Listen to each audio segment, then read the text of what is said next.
It is from these comrades. It means या as means है.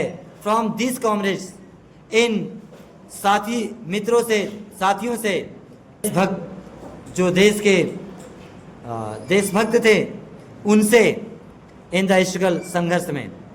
ध्यान से देखें. It is from this comrades in struggle, संघर्ष के समय ये सभी साथियों से, ये सभी मित्रों से, ये सभी देशभक्तों से. कॉमरेड का मतलब देशभक्त भी कर सकते हैं. इन सभी देशभक्तों से that I learn the meaning of courage, मैंने साहस का अर्थ सीखा. जो हमारे साथी थे, जो हमारे साथ साथ लड़ रहे थे देश के लिए, जो देशभक्त थे, मैंने इन सभी लोगों से साहस का अर्थ सीखा. किसका अर्थ सीखा? किनसे सीखा? साथियों से. साथी लोग कौन थे? किसी एक साथी का नाम बताइए उनके. नेल्सन मंडेला साहब के एक साथी का नाम बताइए. क्या? अरे भाई, ओलिवर थाम्बो, मिस्टर डी क्लर्क, थाबो मेबेकी, सिसलू, इसी टाइप के बहुत साथी थे उनके. बाकी आप पढ़ लीजिएगा, समझ लीजिएगा. आगे मैं चलता हूं. टाइम एंड अगेन, समय समय पर और बार बार, समय समय पर और बार बार.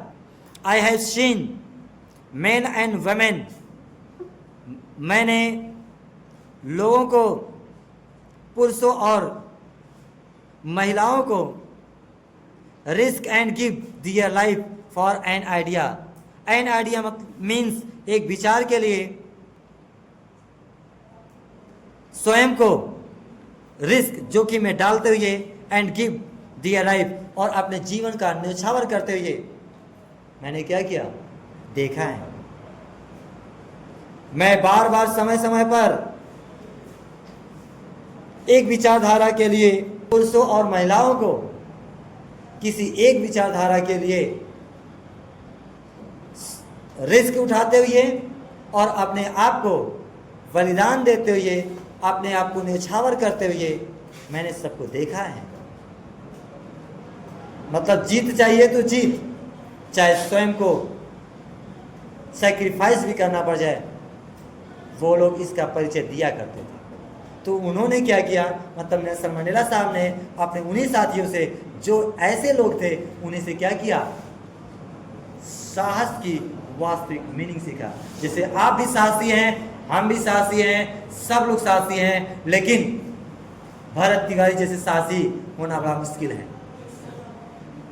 उन्होंने साहस का परिचय देते हुए, देश हित में करते हुए, देश की बात करते हुए, लोगों को समझाते हुए, नेताओं के खिलाफ बोलते हुए, नेताओं को ये कहते हुए कि यदि आप नहीं कोई काम करना चाहते हैं, आपके मन में काम करने की इच्छा नहीं है, तो झूठा वादा मत कीजिए, मत कहिए शिक्षा मुक्त कर दे रहे हैं, या तो करके दिखाइए. आपने ध्यान नहीं दिया, वादा कर दिया, पूरा करने में होता है तो गायब हो जाते हैं.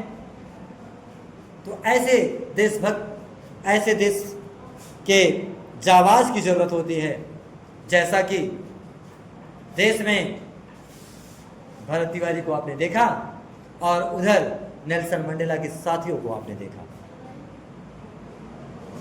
चलते हैं हम आगे अगली लाइन पर. आई have scene man stand up, मैंने लोगों को सहते हुए देखा, टू अटैक, अत्याचार को, एंड टॉर्चर, जो उनके ऊपर आक्रमण होता था, जो अत्याचार होता था, उसको सहते हुए मैंने लोगों को देखा. मतलब लोगों पर आघात किया जाता था, अटैक किया जाता था, उनको टॉर्चर किया जाता था. मैंने इन सभी चीजों को अपने आंखों के सामने देखा. और देखिए क्या होता है, मतलब उनको सहते हुए भी देखा, विदाउट ब्रेकिंग, बिना टूटे हुए. मतलब मैं लोगों को बिना टूटे हुए यातनाओं को सहते हुए और ऊपर जो उनके ऊपर टॉर्चर किया था फिजिकली, मेंटली, सोशली, उन सभी को सहते हुए मैंने उनको देखा। स्टैंड अप मीन्स यहाँ पर बियर करने से सहते हुए। आगे देखिए क्या होता है, showing a strength and resilience. और रेजिलेंस अभी मैंने बताया, रेजिलेंस मीन्स क्या होता है, किसी भी समस्या को सहना और उसको उसके निवारण करने की जो पावर होती है, जो एबिलिटी होती है, जो योग्यता होती है, उसके द्वारा वो लोग क्या करते थे, उस सहन शक्ति को दिखाते हुए भी मैंने उनको देखा। मतलब टॉर्चर भी हो रहे थे लोग, जो साउथ अफ्रीका के लोग थे, कलर्ड पीपल थे, वो टॉर्चर किए जाते थे, उन पर अटैक होता था, वो बिना टूटे हुए इन सभी गतिविधियों को सहते थे। और जिस भी समस्या, कोई भी समस्या उनके ऊपर आती थी, उसको मतलब उनके पास इतनी योग्यता आ गई थी कि समस्या आती रहे। थैंक्स फॉर डिफिकल्टीज, ये मुझे लगता है एपीजे अब्दुल कलाम साहब ने बोला था अपने जीवन काल में। उन्होंने कहा था थैंक्स फॉर डिफिकल्टीज, अपनी मुसीबतों को धन्यवाद देते थे। ऐसा तो बहुत कम लोग करेंगे भाई, लोग चाहते मुसीबत ना आए, लेकिन वो क्या किए, ये बात बताएं कि अगर कोई मुसीबत आती है उसके लिए रास्ता कहीं ना कहीं इंसान खोजेगा, तो कम से कम एक नई चीज़ सीखेगा। इसलिए डिफिकल्टीज को उन्होंने क्या बोला, थैंक्स। और इसी टाइप से नेल्सन मंडेला और उनके ग्रुप, उनके टीम के, उनके देशभक्त, उनके देश के जो लोग थे, वो लोग करते थे।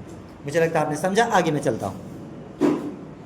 आगे लिखा गया है that defies the unimaginable and imagination, जो अकल्पनीय था, जो क्या था, अकल्पनीय था। मतलब इतनी खतरनाक तरीके से उनको टॉर्चर किया जाता था, वह हम लोग कल्पना भी नहीं कर सकते। ऐसे जैसे अपने देश के फ्रीडम फाइटर्स भी अपने देश के निवासी अंग्रेजों का सामना करते थे, ऐसा वो लोग टॉर्चर करते थे। खाना देने के बाद छीन लेते थे, जैसा कि आज भी होता है, आज के समय भी होता है। लोग कह देंगे कि आप मुझे वोट दीजिए, जो नेता लोग होते हैं कहेंगे आप मुझे वोट दीजिए, शिक्षा मुफ्त, स्वास्थ्य मुफ्त। लेकिन आप समझ रहे हैं कि जीएसटी घटने की जगह बढ़ जाती है शिक्षा वाली चीजों पर। सारे जहां से अच्छा हिंदुस्तान। हम देश को गलत नहीं ठहरा रहे हैं, देश के कुछ लोग, चुनिंदे लोग हैं जो कमाल का काम करते हैं, धमाल मचाते हैं और माल खाते हैं। आप समझ गए होंगे। चलते हैं हम आगे, ठीक है। आगे अगली लाइन लिखा गया है, अगली लाइन बहुत इंपॉर्टेंट है, आपके परीक्षा में आएगी। अगर परीक्षा में नहीं आएगी तो परीक्षा टल जाएगी, आप जानते हैं। इसलिए इस लाइन को आप जरूर ध्यान दें। हम ये नहीं कह रहे थे कि 100% आएगा, हम ये कहते हैं कि आने की प्रबल संभावना बनी हुई है। चलिए आगे देखते हैं। लिखा गया आई लर्न, मैंने सीखा, द करेज, साहस को, was not the absence of fear. परीक्षा में आंसर तो लिखना पड़ेगा।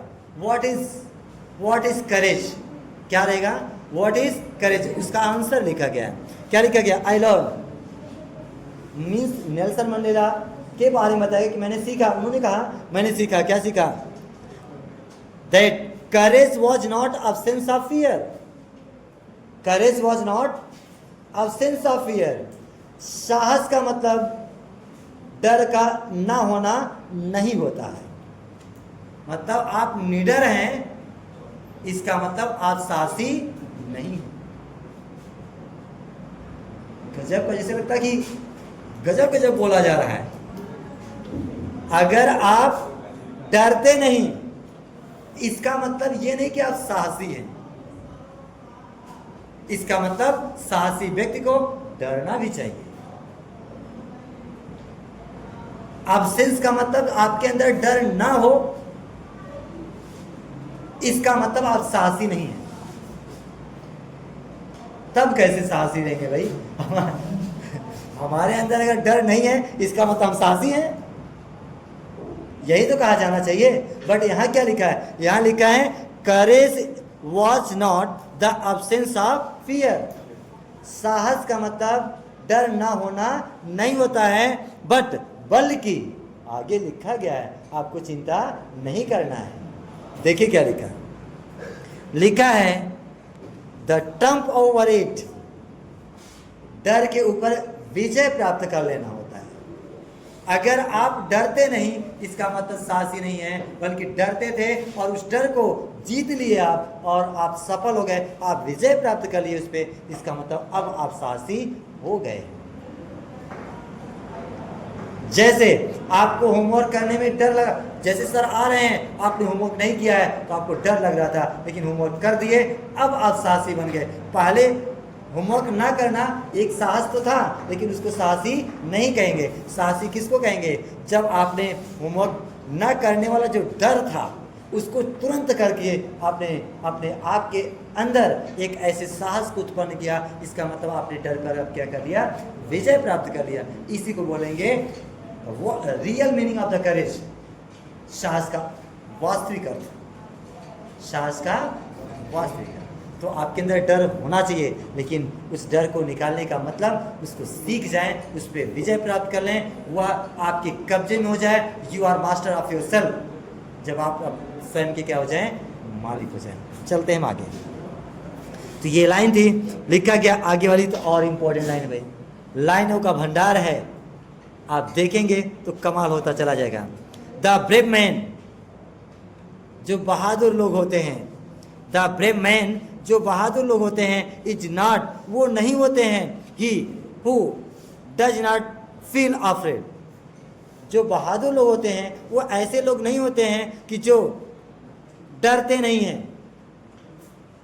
फिर देखिए कठिन लिख दिया गया, अरे भाई जो नहीं डरता तो बहादुर है, ऐसे तो कहना चाहिए ना, लेकिन इसमें कहा जा रहा है कि जो लोग डरते नहीं हैं, इसका मतलब वो बहादुर नहीं है। तो फिर बहादुर है कौन?